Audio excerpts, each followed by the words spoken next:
മത്തായി എഴുതിയ സുവിശേഷം 25-ാം അധ്യായത്തിൻ്റെ 14 മുതൽ 30 വരെയുള്ള വാക്യങ്ങൾ വായിക്കാൻ ആഗ്രഹിക്കുന്നു. Gospel according to Matthew chapter 25 verses 14 till 30. ഞാൻ പെട്ടെന്ന് വായിക്കാം. ഒരു മനുഷ്യൻ പരദേശത്തേക്ക് പോകുമ്പോൾ ദാസന്മാരെ വിളിച്ച് തൻ്റെ സമ്പത്ത് അവരെ ഏൽപ്പിച്ചു. ഒരുവൻ 5 താലന്ത്, ഒരുവൻ 2, ഒരുവൻ 1, ഇങ്ങനെ ഓരോരുത്തന് അവനവൻ്റെ പ്രാപ്തി പോലെ കൊടുത്തു യാത്ര പുറപ്പെട്ടു. 5 താലന്ത് ലഭിച്ചവൻ ഉടനെ ചെന്ന് വ്യാപാരം ചെയ്ത് വേറെ 5 താലന്ത് സമ്പാദിച്ചു. അങ്ങനെ തന്നെ 2 താലന്ത് ലഭിച്ചവൻ വേറെ 2 നേടി. 1 ലഭിച്ചവനോ പോയി നിലത്ത് ഒരു കുഴി കുഴിച്ചു, യജമാനൻ്റെ ദ്രവ്യം മറച്ചു വെച്ചു. വളരെ കാലം കഴിഞ്ഞ ശേഷം ആ ദാസന്മാരുടെ യജമാനൻ വന്നു അവരുമായി കണക്ക് തീർത്തു. 5 താലന്ത് ലഭിച്ചവൻ അടുക്ക വന്ന് വേറെ 5 കൂടെ കൊണ്ടുവന്നു. യജമാനെ 5 താലന്തല്ലോ എന്നെ ഏൽപ്പിച്ചത്, ഞാൻ 5 താലന്ത് കൂടെ നേടിയിരിക്കുന്നു എന്ന് പറഞ്ഞു. അതിന് യജമാനൻ, നല്ലവനും വിശ്വസ്തനുമായ ദാസനെ, അല്പത്തിൽ വിശ്വസ്തനായിരുന്നു, ഞാൻ നിന്നെ അധികത്തിന് വിചാരകനാക്കും, നിന്റെ യജമാൻ്റെ സന്തോഷത്തിലേക്ക് പ്രവേശിക്കുക എന്നവനോട് പറഞ്ഞു. 2 താലന്ത് ലഭിച്ചവനും അവൻ്റെ അടുക്കൽ വന്നു. യജമാനെ, 2 താലന്തല്ലോ എന്നെ ഏൽപ്പിച്ചത്, ഞാൻ 2 താലന്ത് കൂടെ നേടിയിരിക്കുന്നു എന്ന് പറഞ്ഞു. അതിന് യജമാൻ, നല്ലവനും വിശ്വസ്തനുമായ ദാസനെ, നീ അല്പത്തിൽ വിശ്വസ്തനായിരുന്നു, ഞാൻ നിന്നെ അധികത്തിൽ വിചാരകനാക്കും, നിന്റെ യജമാൻ്റെ സന്തോഷത്തിലേക്ക് പ്രവേശിക്കുക എന്നവനോട് പറഞ്ഞു. 1 താലന്ത് ലഭിച്ചവൻ അടുക്ക് വന്നു. യജമാനെ, നീ വിതയ്ക്കാത്തയിടത്ത് നിന്ന് കൊയ്യുകയും വിതറാത്തയിടത്ത് നിന്ന് ചേർക്കുകയും ചെയ്യുന്ന കഠിന മനുഷ്യനെന്ന് ഞാൻ അറിഞ്ഞു, ഭയപ്പെട്ടു. ചെന്ന് നിന്റെ താലന്ത് നിലത്ത് മറച്ചു വെച്ചു, നിന്റേതിതാ എടുത്തുകൊള്ളുക എന്ന് പറഞ്ഞു. അതിന് യജമാൻ ഉത്തരം പറഞ്ഞത്, ദുഷ്ടനും മടിയനുമായ ദാസനെ, ഞാൻ വിതയ്ക്കാത്തയിടത്ത് നിന്ന് കൊയ്യുകയും വിതറാത്തയിടത്ത് നിന്ന് ചേർക്കുകയും ചെയ്യുന്നു എന്ന് നീ അറിഞ്ഞുവല്ലോ. നീ എൻ്റെ ദ്രവ്യം പൊൻവാണിഭക്കാരെ ഏൽപ്പിക്കേണ്ടിയിരുന്നു. എന്നാൽ ഞാൻ വന്ന് എൻ്റേത് പലിശയോടുകൂടെ വാങ്ങിക്കൊള്ളുമായിരുന്നു. ആ താലന്ത് അവൻ്റെ പക്കൽ നിന്ന് എടുത്ത് 10 താലന്തുള്ളവന് കൊടുക്കുവേൻ. അങ്ങനെ ഉള്ളവൻ ഏവന് ലഭിക്കും, അവന് സമൃദ്ധിയും ഉണ്ടാകും. ഇല്ലാത്തവനോടോ ഉള്ളതും കൂടി എടുത്തു കളയും. എന്നാൽ കൊള്ളരുതാത്ത ദാസനെ ഏറ്റവും പുറത്തുള്ള ഇരുട്ടിലേക്ക് തള്ളിക്കളയുവേൻ, അവിടെ കരച്ചിലും പല്ലുകടിയും ഉണ്ടാകും എന്ന് പറഞ്ഞു. ദൈവത്തിന് സ്തോത്രം ചെയ്യുന്നു. പലപ്പോഴും എനിക്കിഷ്ടമുള്ളൊരു വിഷയമാണ് ഉപമകൾ എന്നുള്ള കർത്താവിൻ്റെ ഉപമകൾ. നമുക്കറിയാം, ഏതാണ്ട് 40ഓളം ഉപമകൾ ബൈബിളിൽ റെക്കോർഡ് ചെയ്തിട്ടുള്ളതായിട്ട് നമുക്ക് കാണുവാനായിട്ട് സാധിക്കും. കർത്താവ് എന്താണ് ഈ ഉപമ? ആത്മീക സത്യങ്ങൾ, സ്വർഗത്തിലെ ആത്മീക സത്യങ്ങൾ, ഗഹനമായ വിഷയങ്ങൾ വളരെ ലളിതമായ സാധാരണക്കാർക്ക്, ഒരു കൊച്ചുകുട്ടിക്ക് തന്നെ മനസ്സിലാക്കത്തക്ക നിലയിൽ കഥകളാക്കി പറഞ്ഞു കൊടുക്കുന്ന ഒരു രീതിയാണ് ഉപമ എന്ന് പറയുന്നത്. Earthly story with a heavenly meaning. Earthly story with a heavenly meaning ആണ് ഉപമ എന്ന് പറയുന്നത്. ഇനി ഈ ഉപമ എന്തിനാണ് കർത്താവ് ഉപമയായിട്ട് പറഞ്ഞത്? ഞാൻ പറഞ്ഞു, 40ഓളം ഉപമകൾ സുവിശേഷങ്ങൾ നമുക്ക് വായിക്കുവാനായിട്ട് സാധിക്കും. 13-ാം അധ്യായം, മത്തായി എഴുതിയ സുവിശേഷം 13-ാം അധ്യായത്തിൻ്റെ 10 മുതലുള്ള വാക്യങ്ങൾ. 13-10. പിന്നെ ശിഷ്യന്മാർ അടുക്ക വന്നു അവരോട് ഉപമകളായി സംസാരിക്കുന്നത് എന്ത് എന്നവനോട് ചോദിച്ചു. അവൻ അവരോട് ഉത്തരം പറഞ്ഞത്, സ്വർഗരാജ്യത്തിൻ്റെ മർമ്മങ്ങളെ അറിയുവാൻ നിങ്ങൾക്ക് വരം ലഭിച്ചിരിക്കുന്നു, അവർക്കോ ലഭിച്ചിട്ടില്ല. ഉള്ളവന് കൊടുക്കും, അവന് സമൃദ്ധി ഉണ്ടാകും, ഇല്ലാത്തവനോ അവനുള്ളത് കൂടി എടുത്തു കളയും. അതുകൊണ്ട് അവർ കണ്ടിട്ട് കാണാതെയും കേട്ടിട്ട് കേൾക്കാതെയും ഗ്രഹിക്കാതെയും ഇരിക്കിയാൽ ഞാൻ ഉപമകളായി അവരോട് സംസാരിക്കുന്നു. ഈ വാക്യത്തിൽ നമുക്ക് മനസ്സിലാകുന്നത്, 9-ാം വാക്യത്തിൽ നാം വായിക്കുന്നത്, ചെവിയുള്ളവൻ കേൾക്കട്ടെ. എന്താ, എല്ലാവർക്കും ചെവിയില്ലേ? ഉണ്ട്, എല്ലാവരും കേൾക്കുന്നുണ്ട്. എന്നാൽ ചെവിയുള്ളവന് മാത്രമേ കേട്ടിട്ട് അത് ഗ്രഹിക്കുവാനായിട്ട് കഴിയുകയുള്ളൂ. അതാണ് 13-ാം വാക്യത്തിൽ നാം വായിക്കുന്നത്. അതുകൊണ്ട് കണ്ടിട്ട് കാണാതെയും കേട്ടിട്ട് കേൾക്കാതെയും ഗ്രഹിക്കാതെയും ഇരിക്കാൻ. കാരണം സത്യം ഇതാണെന്ന് ഒരുപക്ഷെ അവർക്കറിയാം, പക്ഷെ അത് കാണുവാനോ കേൾക്കുവാനോ ഉള്ള മനസ്സ് ഇല്ല. അതുകൊണ്ട് സ്വർഗരാജ്യത്തിൻ്റെ മർമ്മം എളിയവരായ നമുക്ക് നൽകുവാൻ കർത്താവ് സഹായിച്ചു. അപ്പോൾ ഉപമകൾ മനസ്സിലാക്കണമെങ്കിൽ എന്ത് ചെയ്യണം? സ്വർഗരാജ്യത്തിൽ ശിശുക്കളാകണം. കേൾക്കുവാനായിട്ട് മനസ്സുണ്ടാകണം, കാണുവാനായിട്ട് മനസ്സുണ്ടാകണം. എങ്കിൽ മാത്രമേ ഉപമകൾ, പാരബിൾസ് നമുക്ക് മനസ്സിലാക്കുവാനായിട്ട് സാധിക്കുകയുള്ളൂ. ഇനിയും ഈ വായിച്ച ഈ ഉപമ 25-ാം അധ്യായത്തിൻ്റെ 14 മുതൽ നാം വായിച്ച ഉപമ, അതിൻ്റെ സമയവും അതിൻ്റെ ഉദ്ദേശവും നാം മനസ്സിലാക്കേണ്ടത് വളരെ ആവശ്യമാണ്. എപ്പോഴാണ് കർത്താവ് ഇത് പറഞ്ഞത്? 24-ാം അധ്യായത്തിൻ്റെ അതിൻ്റെ തലേ അധ്യായത്തിൽ 3-ാം വാക്യത്തിൽ, അവൻ ഒലിവുമലയിൽ ഇരിക്കുമ്പോൾ ശിഷ്യന്മാർ തനിച്ച് അവൻ്റെ അടുക്കൽ വന്നു. അതെപ്പോൾ സംഭവിക്കുമെന്നും നിന്റെ വരവിനും ലോകാവസാനത്തിനും അടയാളം എന്ത് എന്നും പറഞ്ഞു തരയണം എന്ന് അപേക്ഷിച്ചു. അപ്പോൾ 24-ഉം 25-ഉം അധ്യായങ്ങളിൽ നാം കാണുന്ന കാര്യങ്ങളൊക്കെ കർത്താവ് ഒലിവുമലയിൽ ശിഷ്യന്മാരുമായി ഇരുന്ന് ശിഷ്യന്മാരുടെ ഒരു ചോദ്യത്തിന് പ്രതികരണമായി, ഉത്തരമായി കർത്താവ് നൽകുന്നതാണ് എന്ന് നമുക്ക് കാണുവാനായിട്ട് സാധിക്കും. ഇനി ഇത് എപ്പോഴാണിത് പറഞ്ഞത്? 26-ാം അധ്യായത്തിൻ്റെ 1-2 വാക്യങ്ങൾ നമുക്ക് വായിക്കാം. 26, മത്തായി 26. ഈ വചനങ്ങളൊക്കെയും പറഞ്ഞു തീർന്ന ശേഷം യേശു ശിഷ്യന്മാരോട്, 2 ദിവസം കഴിഞ്ഞിട്ട് പെസഹ ആവുന്നു എന്ന് നിങ്ങൾ അറിയുന്നുവല്ലോ. അപ്പോൾ അന്ന് മനുഷ്യപുത്രനെ ക്രൂശിക്കുവാൻ ഏൽപ്പിക്കുമെന്ന് പറഞ്ഞു. അപ്പോൾ 2 ദിവസം ഈ വചനങ്ങൾ എന്ന് പറഞ്ഞാൽ 24-ലും 25-ലും പറഞ്ഞിരിക്കുന്ന കാര്യങ്ങൾ കർത്താവ് പറഞ്ഞ് കഴിഞ്ഞിട്ട് കർത്താവ് പറഞ്ഞു, ഇനിയും 2 ദിവസങ്ങൾ മാത്രമേ ഉള്ളൂ ഞാൻ ക്രൂശിക്കപ്പെടുവാനായിട്ട്. 2 ദിവസം മാത്രം. അപ്പോൾ ഈ പറഞ്ഞ ഉപമകൾ 24-ലും 25-ഉം അധ്യായങ്ങളിൽ പറഞ്ഞിരിക്കുന്ന കാര്യങ്ങൾ വളരെ സുപ്രധാനമായിട്ടുള്ളൊരു കാര്യമായിട്ടിരിക്കുന്നു കർത്താവിനെ സംബന്ധിച്ച്. എന്തുകൊണ്ടാണ്? 2 ദിവസം മാത്രമേ ഉള്ളൂ ഈ ലോകം വിട്ടു പോകുവാനായിട്ട്. അവൻ വന്നതിൻ്റെ ഉദ്ദേശം നിറവേറ്റുവാൻ അതിന് 2 ദിവസം മാത്രമേ ഉള്ളൂ. അപ്പോൾ 2 ദിവസങ്ങൾക്ക് മുൻപ് അത്യാവശ്യമെന്ന് തോന്നിയ കാര്യങ്ങൾ മാത്രമാണ് ശിഷ്യന്മാരോട് കർത്താവ് പറഞ്ഞത് നമുക്ക് കാണുവാനായിട്ട് സാധിക്കും. പ്രത്യേകിച്ച് ഈ 25-ാം അധ്യായത്തിൻ്റെ 24-ലെ അന്ത്യകാല നാശവും അന്ത്യകാല ലക്ഷണങ്ങളൊക്കെ വായിക്കുന്നു. 25-ൽ 2 ഉപമകളാണ് പറയുന്നത്. ഒന്ന് കന്യകമാരുടെ ഉപമ, 10 കന്യകമാരുടെ. നമുക്കറിയാം, മണവാളന് വേണ്ടി വളരെ ജാഗ്രതയോടെ കാത്തിരിക്കുന്ന 10 കന്യകമാർ. അപ്പോൾ കർത്താവ് ആ ഉപമ പറഞ്ഞത് എന്തിനാ? വിളക്കിൽ എണ്ണയൊഴിച്ച് ഒരുക്കപ്പെട്ടവരായിട്ട് മണവാളനെ എങ്ങനെ ജാഗ്രതയോടെ കാത്തിരിക്കുന്നോ ഈ കന്യകുമാർ, അതുപോലെ കർത്താവിൻ്റെ 2ാം വരവിന് വേണ്ടി കാത്തിരിക്കണമെന്ന് പറയാനായിട്ടാണ് ആ ഉപമ കർത്താവ് ഉപയോഗിച്ചത്. ഇനിയും ഈ ഉപമ താലന്തുകളുടെ ഉപമ, അത് കാത്തിരിക്കണം എന്നുള്ള അർത്ഥമുണ്ട്. എന്നാൽ ഈ വെറുതെ കാത്തിരിക്കുക, മടിയന്മാരായി അലസരായി കാത്തിരിക്കുവാനല്ല കർത്താവ് ശിഷ്യന്മാരോട് പറഞ്ഞത്. നിങ്ങൾ പ്രവർത്തിക്കണം. അപ്പോൾ പ്രവർത്തിച്ചുകൊണ്ട് കാത്തിരിക്കണം. അതുപോലെ തന്നെ ജാഗ്രതയോടെ കർത്താവിൻ്റെ വരവിന് വേണ്ടി ഒരുങ്ങണം.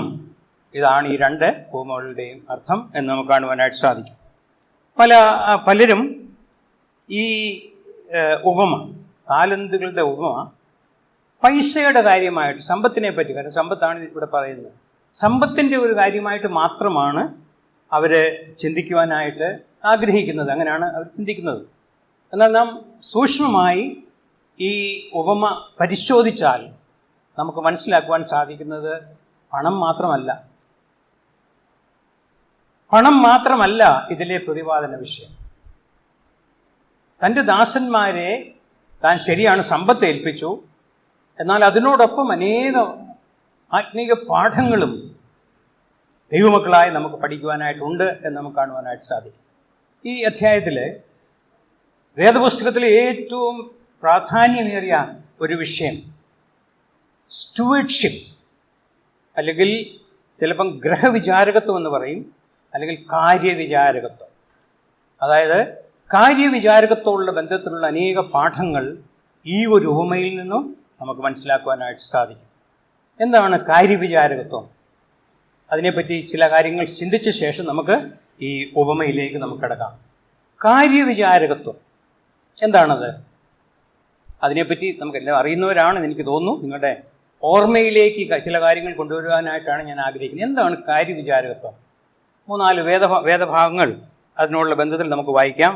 ഒന്ന്, സങ്കീർത്തനം 24-1. സങ്കീർത്തനം 24-1. നാം അവിടെ വായിക്കുന്നു, ഭൂമിയും അതിൻ്റെ പൂർണ്ണതയും ഭൂതലവും അതിൻ്റെ നിവാസികളും യഹോവയ്ക്കുള്ളതാകുന്നു. അപ്പോൾ ഈ ഭൂമി മനുഷ്യനോടുള്ള ബന്ധത്തിലാണിത് പറയുന്നത്. ഈ പ്രപഞ്ചം മുഴുവനും ദൈവത്തിൻ്റെതാണ്. അപ്പോൾ ഭൂമിയും അതിൻ്റെ പൂർണ്ണതയും ഭൂതലവും അതിൻ്റെ നിവാസികളും യഹോവയ്ക്കുള്ളതാകുന്നു എന്ന് പറഞ്ഞാൽ അതിൻ്റെ അർത്ഥം എന്താ? ഈ ഭൂമിയിലുള്ള എല്ലാ സമ്പത്തും വസ്തുവകകളും, റിസോഴ്സസ്, എല്ലാ റിസോഴ്സസും മനുഷ്യന് വേണ്ടി നൽകിയിരിക്കുന്നു. പക്ഷെ അതിൻ്റെ ഉടമസ്ഥൻ ആരാ? ദൈവമാണ് ഉടമസ്ഥൻ. അപ്പോൾ ആദ്യത്തെ കാര്യവിചാരകത്വത്തോടുള്ള ബന്ധത്തിലുള്ള ആദ്യത്തെ കാര്യം നാം മനസ്സിലാക്കേണ്ടത്, ദൈവമാണ് സകലത്തിൻ്റെയും ഉടമസ്ഥൻ. എല്ലാ റിസോഴ്സസും അതിൻ്റെ ഉടമസ്ഥൻ ദൈവമാണ്. God is the owner of all resources. നാം കാണുന്ന എല്ലാത്തിൻ്റെയും ഉടമസ്ഥൻ ദൈവമാണ്. നാം ആരും അതിൻ്റെ ഉടമസ്ഥരല്ല. ശരിയല്ലേ? നാം ഒന്നുമില്ലാത്തവരായിട്ട് നാം ജനിക്കുന്നു. നമ്മുടെ മാതാപിതാക്കന്മാരൊക്കെ കഷ്ടിച്ച് ഉണ്ടാക്കിയ കാര്യങ്ങളൊക്കെ നാം ഉപയോഗിക്കുന്നു. അതിനുശേഷം കയ്യും വീശി നാം പോകുന്നു. നാം വല്ലതും കൊണ്ടുപോകുന്നുണ്ടോ? ഇല്ല. ഈ ഭൗതിക കാര്യങ്ങളൊന്നും കൊണ്ടുപോകുന്നില്ല. കൊണ്ടുപോകാനുള്ളതുണ്ട്, കൊണ്ടുപോകുന്നില്ല. അപ്പോൾ നാം ഒന്നും നമുക്കെന്ന് ഇതെൻ്റേതാണെന്ന് പറയുവാനായിട്ട് എന്തെങ്കിലും ഉണ്ടോ? ഇല്ല. ഇതെല്ലാം ദൈവത്തിൻ്റെ ദാനമാണ്. ഞാനൊരു പക്ഷേ ഒരു മലയാളിയായി കോട്ടയത്ത് അല്ലെങ്കിൽ ഇവിടെ ജനിക്കണം, ഞാൻ പൂനായിലാണ് ജനിച്ചത്, ജനിക്കണമെന്നുള്ളത് ഞാൻ തീരുമാനിച്ചതല്ല, ദൈവമാണ് തീരുമാനിച്ചത്. എനിക്കുള്ളതെല്ലാം ദൈവം തന്നതാണ്. എൻ്റെ ആരോഗ്യം, എൻ്റെ ശരീരം, എനിക്കുള്ള എല്ലാ കാര്യങ്ങളും ദൈവം തന്നതാണ്. അപ്പോൾ സ്റ്റുവേർഡ്ഷിപ്പിനോടുള്ള ബന്ധത്തിൽ ആദ്യം നാം ഓർത്തിരിക്കേണ്ടത്, God is the owner of all resources. ദൈവമാണ് സകലത്തിൻ്റെയും ഉടമ. രണ്ടാമത്, ഉൽപ്പത്തി പുസ്തകം 1-ാം അധ്യായത്തിൻ്റെ 28-ാം വാക്യം വായിക്കാം. Genesis chapter 1 verse 28. ദൈവം അവരെ, ആദാമിനെയും ഹവ്വായെയും, അനുഗ്രഹിച്ചു. നിങ്ങൾ സന്താനപുഷ്ടിയുള്ളവരായി പെരുകി ഭൂമിയിൽ നിറഞ്ഞ് അതിനെ അടക്കി സമുദ്രത്തിലെ മത്സ്യത്തിന്മേലും ആകാശത്തിലെ പറവജാതിന്മേലും സകല ഭൂചര ജന്തുക്കളിന്മേലും വാഴുവീൻ എന്ന് കൽപ്പിച്ചു. അപ്പോൾ ദൈവം സകലതും ഉണ്ടാക്കി. ദൈവമാണ് ഓണർ. എന്നിട്ട് ദൈവം എന്ത് ചെയ്തു? മനുഷ്യനെ സൃഷ്ടിച്ച് മനുഷ്യന് ചില ഉത്തരവാദിത്വം കൊടുത്തു. അപ്പോൾ ദൈവമാണ് സകലത്തിൻ്റെയും ഉടമ. മനുഷ്യന് ദൈവം ഉത്തരവാദിത്വം കൊടുത്തു, റെസ്പോൺസിബിലിറ്റി. അപ്പോൾ റിസോഴ്സസ് ആൻഡ് റെസ്പോൺസിബിലിറ്റി മനുഷ്യന് കൊടുത്തു. അവൻ കൈവെക്കാനല്ല, ഉടമസ്ഥൻ ദൈവമാണ്. എന്നാൽ അതിനെ നോക്കി കാക്കുവാനായിട്ട്, അടക്കി വാഴുവാൻ, അതാണ് നാം വായിക്കുന്നത്. എന്ന് പറഞ്ഞാൽ എന്താ? സകലത്തെയും നോക്കി അതിനെ ഭരിക്കുവാൻ, അതിന് നല്ല കാര്യങ്ങൾ ചെയ്യുവാൻ, അഴുക്ക് കാര്യങ്ങൾ അതിൽ നിന്നും മാറ്റുവാൻ, അടക്കി വാഴുവാനുള്ള അവകാശം, ഉത്തരവാദിത്വം കൊടുത്തു. അപ്പോൾ സ്റ്റുവർഡ്ഷിപ്പിലെ രണ്ടാമത്തെ പ്രിൻസിപ്പിൾ എന്ന് പറയുന്നത് ഇതാണ്, റെസ്പോൺസിബിലിറ്റി. അപ്പോൾ ആദ്യം റിസോഴ്സസ് ദൈവമാണ്. 2, മനുഷ്യന് റെസ്പോൺസിബിലിറ്റി നൽകി, ഉത്തരവാദിത്വം നൽകി. 3, 2 വേദഭാഗങ്ങൾ വായിക്കാം. 1 കൊരിന്ത്യർ 4:2, 1 പീറ്റർ 4:10. 1 കൊരിന്ത്യർ 4-ാം അധ്യായത്തിൻ്റെ 2-ാം വാക്യം. ഗ്രഹവിചാരകന്മാരിൽ അന്വേഷിക്കുന്നതോ അവർ വിശ്വസ്തരായിരിക്കണം. പിന്നെ 1 പത്രോസ് 4:10. ഓരോരുത്തരും വരം ലഭിച്ചതുപോലെ വിവിധമായുള്ള ദൈവകൃപയുടെ നല്ല ഗ്രഹവിചാരകന്മാരായി അതിനെക്കൊണ്ട് അന്യോന്യം ശുശ്രൂഷിക്കണം. അപ്പോൾ 1-ാമത്തെ കാര്യം എന്താ? വിശ്വസ്തരായിരിക്കണം, ഫെയ്ത്ത്ഫുൾനെസ്. അപ്പോൾ ഈ സ്റ്റുവർഡ്ഷിപ്പിലെ 3-ാമത്തെ കാര്യം നാം ഓർക്കേണ്ടത് വിശ്വസ്തത. നമ്മെ ഏൽപ്പിച്ച കാര്യങ്ങൾ നമ്മൾ എത്രമാത്രം വിശ്വസ്തയോടെ കൈകാര്യം ചെയ്യുന്നു. ദൈവം നമ്മെ ഏൽപ്പിച്ചത് നമുക്കതിനെ തോന്നിയ പോലെ നാനാവൃതമാക്കുവാനല്ല, തോന്നിയ പോലെ അതിനെ കൊണ്ടു നടക്കാനല്ല, പക്ഷേ വിശ്വസ്തയോടെ നാം അതിൻ്റെ ആ ഉത്തരവാദിത്വം നിറവേറ്റണം. എന്ത് ഉത്തരവാദിത്വമാണ്? ദൈവത്തിൻ്റെ റിസോഴ്സസിനെ പരിപാലിക്കണം. നമ്മെ ഏൽപ്പിച്ച ആ റിസോഴ്സസിനെ പരിപാലിക്കണം. അതിനുള്ള ഉത്തരവാദിത്വം ദൈവം നൽകി. അപ്പോൾ 3 കാര്യങ്ങൾ നാം ചിന്തിച്ചു. 1, resources. God is the owner of all resources and man is given responsibility to manage God's resources. മൂന്നാമത്തെ കാര്യം ഫെയ്ത്ത്ഫുൾനെസ്. നാം നമ്മുടെ ഉത്തരവാദിത്വം നിർവഹിക്കേണ്ടത് വിശ്വസ്തയോടെ നാം ഏൽപ്പിച്ച കാര്യങ്ങൾക്ക് ദൈവത്തോട് വിശ്വസ്തരായി നാം ചെയ്യണം. അതാണ് മൂന്നാമത്തെ തത്വം എന്ന് പറയുന്നത്. നാലാമത്തേത് മത്തായി സുവിശേഷം 25 തന്നെ 19 വാക്യത്തിൽ നാം വായിച്ചു. എന്താ? വളരെ കാലം കഴിഞ്ഞ ശേഷം ആ ദാസന്മാരുടെ യജമാനൻ വന്നു അവരുമായി കണക്ക് തീർത്തു. വളരെ കാലം കഴിഞ്ഞ ശേഷം ആ ദാസന്മാരുടെ യജമാനൻ വന്നു അവരുമായി കണക്ക് തീർത്തു. അക്കൗണ്ടബിലിറ്റി. നമുക്ക് നമ്മുടെ കയ്യിൽ കിട്ടിയതെല്ലാം നമ്മുടെ ആണെന്ന് വിചാരിച്ച് നമുക്ക് തോന്നിയ പോലെ താറുമാറാക്കുവാൻ, തോന്നിയ പോലെ ചെലവഴിക്കാനായിട്ട് നമുക്ക് കഴിയുകയില്ല. എന്തുകൊണ്ടാണ്? നാം എല്ലാവരും ഒരു ദിവസം ഈ യജമാൻ നമുക്ക് തന്ന ദൈവത്തിൻ്റെ മുൻപിൽ കണക്ക് ബോധിപ്പിക്കണം. എനിക്ക് ലഭിച്ച എല്ലാ അനുഗ്രഹങ്ങളും ഞാൻ എങ്ങനെ ചെലവഴിച്ചു എന്നുള്ളത് കണക്ക് ബോധിപ്പിക്കണം. അക്കൗണ്ടബിലിറ്റി. 4 കാര്യങ്ങൾ നാം ചിന്തിച്ചു. ഏതൊക്കെയാ? ദൈവമാണ് സകലത്തിൻ്റെയും ഉടമ. 2, man is given responsibility to manage God's resources and he has to manage it faithfulness. 4, always be aware that we are accountable to God one day. ഒരു ദിവസം നമുക്ക് തന്നിട്ടുള്ള എല്ലാം കണക്ക് എന്തൊക്കെയാണെന്നുള്ളത് നമുക്ക് പിന്നീട് ചിന്തിക്കാം. കണക്ക് ബോധിപ്പിക്കണം. 4. 5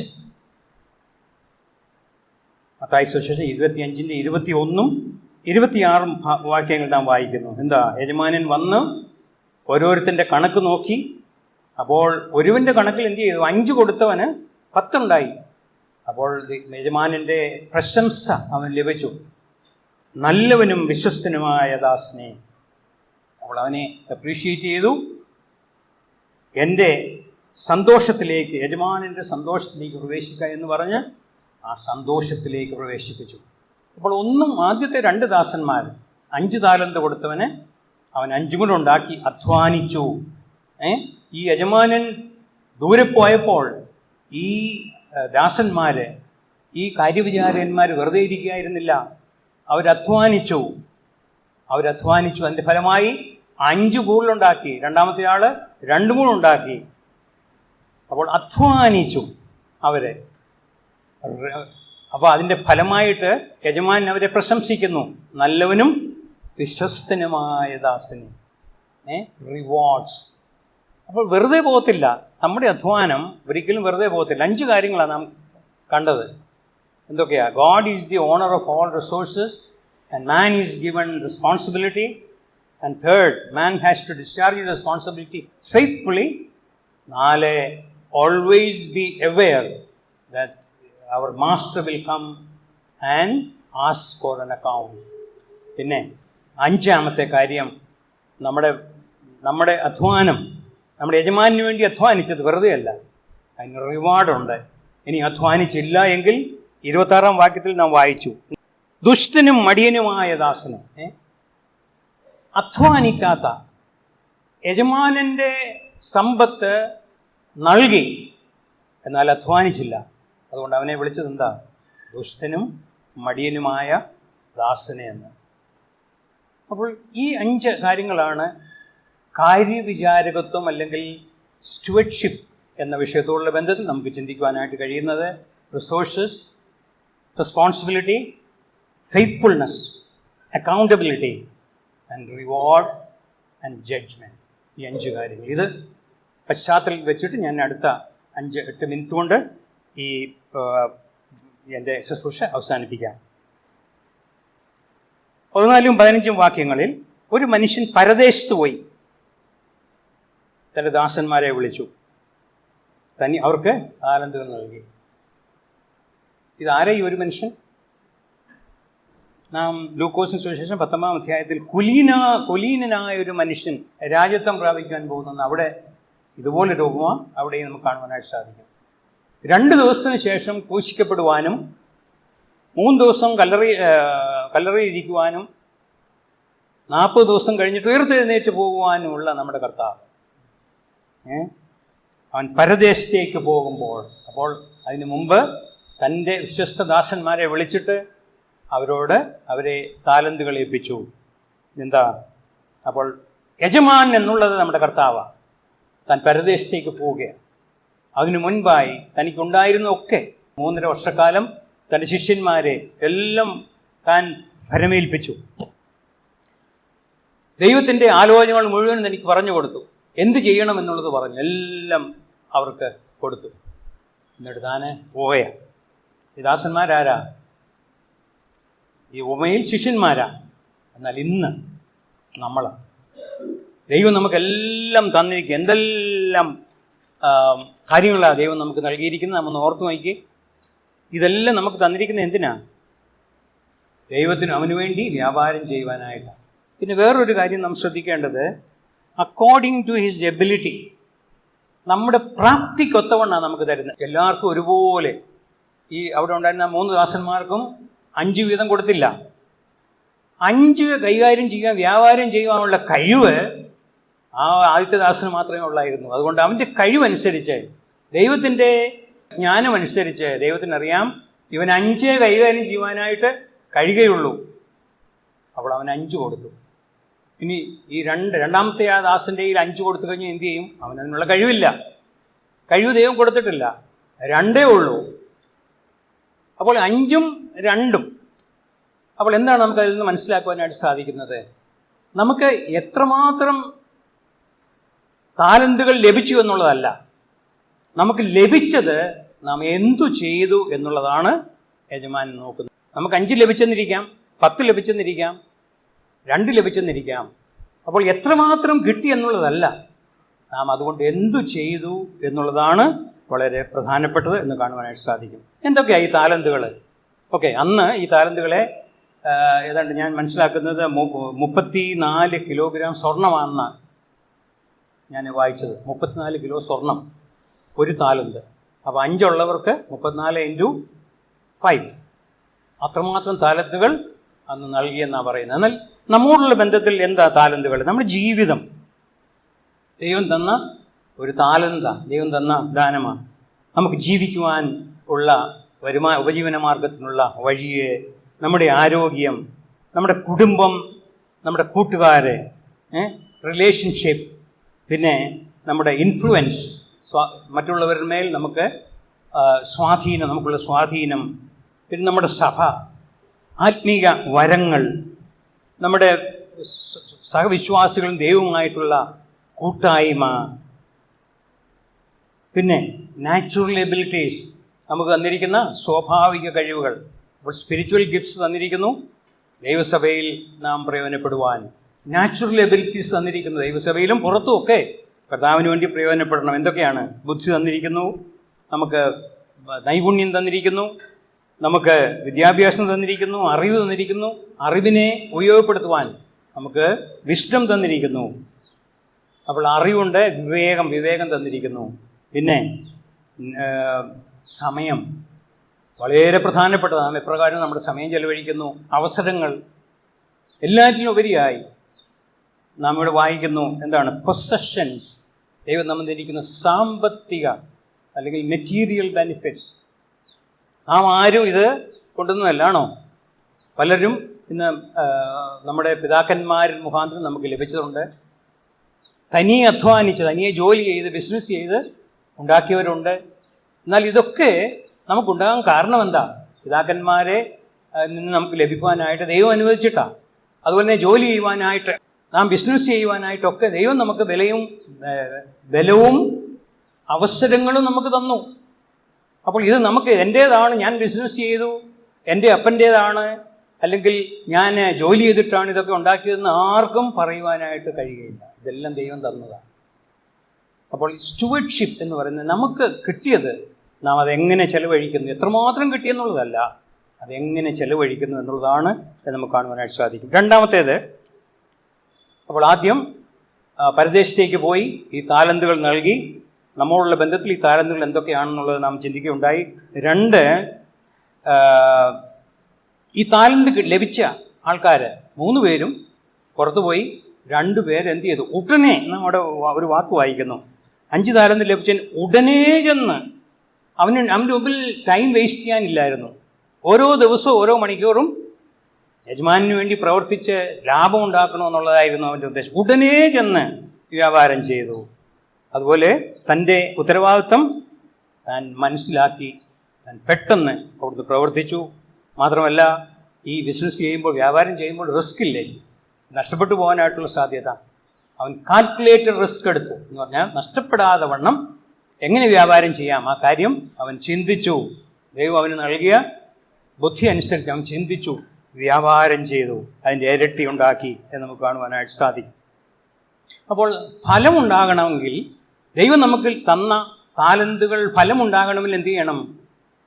നാം ആത്മാർത്ഥമായിട്ട് പ്രവർത്തിക്കണം, പരിശ്രമിക്കണം.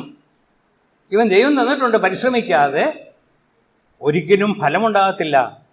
ഇന്ന് അനേകരും നമ്മൾ പരിശ്രമിക്കുന്നില്ല. ദൈവം അനേക വിഭവങ്ങൾ നമുക്ക് തന്നിട്ടുണ്ട്, നാം പരിശ്രമിക്കാത്തത് കൊണ്ട് അതിപ്പോഴും പൊടിയടിച്ച് കിടക്കുക. ദൈവം ആഗ്രഹിക്കുന്നു പരിശ്രമിക്കണം. ഇനിയും നമുക്ക് നോക്കാം, 3-ാമത്തെ ആള് അൺഫെയ്ത്ത്ഫുൾ സെർവൻ എന്ത് ചെയ്തു? ഒളിച്ചു വെച്ചു. ലൂക്കോസ് സുവിശേഷത്തിൽ നാം വായിക്കുന്നു, ഉറുമാലിൽ കെട്ടി മണ്ണിലിട്ടു. ഇവനും അങ്ങനെ തന്നെ ചെയ്തു കാണുമെന്ന് ഞാൻ വിചാരിക്കുക. അപ്പോൾ അത് ബാങ്കിൽ കൊടുത്ത് അതിന് പലിശ നേടുന്നതിന് പകരം താന് റിസ്ക് എടുക്കുവാൻ, ഇപ്പം അലസനും മടിയനും ദുഷ്ടനുമായ ദാസനെ അങ്ങനെയാണ് കർത്താവ് അവനെ വിളിക്കുന്നത്. അപ്പോൾ അവന് ലഭിച്ച ആ വലിയ ആ ഗോൾഡൻ ഓപ്പർച്യൂണിറ്റി അവൻ നഷ്ടപ്പെടുത്തി. അവൻ യജമാനു വേണ്ടി ഒന്നും ചെയ്യുവാനായിട്ട് സാധിച്ചില്ല. യജമാനൻ അവനെ വിളിച്ചത് ദുഷ്ടനും മടിയനുമായ ദാസനെ. നീ എങ്ങോട്ട് പോകാനാണ് പറയുന്നത്? കരച്ചിലും പല്ലുകടിയുമുള്ള സ്ഥലത്തേക്ക് പോകുവാനായിട്ട്. പിന്നെ 19-23 വാക്യങ്ങളിൽ നാം വായിക്കുന്നു, യജമാനൻ വന്നു, അവർക്ക് ഓരോരുത്തർക്കും അവരുടെ കണക്ക് നോക്കി തക്ക പ്രതിഫലം അവർക്ക് നൽകി. പ്രവർത്തിച്ച ദാസന്മാർക്ക് നല്ല അപ്രീഷിയേഷനും കിട്ടി, യജമാൻ്റെ സന്തോഷത്തിലേക്ക് പോകുവാനായിട്ടുള്ള ഒരു ഇൻവിറ്റേഷനും കിട്ടി. എന്നാൽ മറ്റവനോ, മടിയനും ദുഷ്ടനുമായ ദാസനെ എന്ന് പറഞ്ഞിട്ട് ആ കരച്ചിലും പല്ലുകടിയുമുള്ള ആ സ്ഥലത്തേക്ക് വിട്ടുവെന്ന് നമുക്ക് കാണുവാനായിട്ട് സാധിക്കും. എൻ്റെ വാക്കുകളെ അവസാനിക്കട്ടെ. ഇവിടെ നാം ചിന്തിച്ച് വളരെ പ്രധാനപ്പെട്ട ഒരു വിഷയമാണ്. ദൈവം നമ്മുടെ ഹൃദയങ്ങളിൽ അത് പ്രവർത്തിക്കട്ടെ.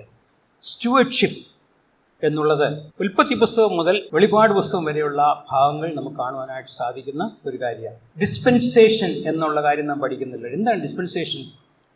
ഇത് തന്നെയാണ്, സ്റ്റുവർഡ്ഷിപ്പാണ്.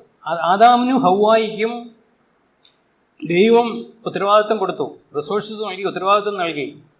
എന്നാൽ അവരത് പരാജയപ്പെടുത്തി. സ്റ്റുവർഡ്ഷിപ്പ് പരാജയമായിരുന്നു. അതിന് ശേഷമുള്ള മനസാക്ഷിയുഗം, മാനുഷിക ഭരണം, വാഗ്ദത്ത യുഗം, ന്യായപ്രമാണം, ഇവിടെയൊക്കെ മനുഷ്യന് ദൈവം ഓരോ ഉത്തരവാദിത്വം നൽകി, സ്റ്റുവർഡ്ഷിപ്പ് നൽകി. എന്നാൽ അവിടെയൊക്കെ അവൻ ഹി വാസ് നോട്ട് ഫെയ്ത്ത്ഫുൾ. മനുഷ്യൻ പരാജയപ്പെട്ടു എന്ന് നമുക്ക് കാണുവാനായിട്ട് സാധിക്കും. അപ്പോൾ നമ്മെ സംബന്ധിച്ച് ദൈവം നമ്മെക്കുറിച്ച് ആഗ്രഹിക്കുന്നത്, ഈ ദൈവവചനത്തിൽ കൂടി നമ്മൾ ആഗ്രഹിക്കുന്നത്, നമുക്ക് ലഭിച്ചത് എത്രമാത്രം എന്നുള്ള അല്ല.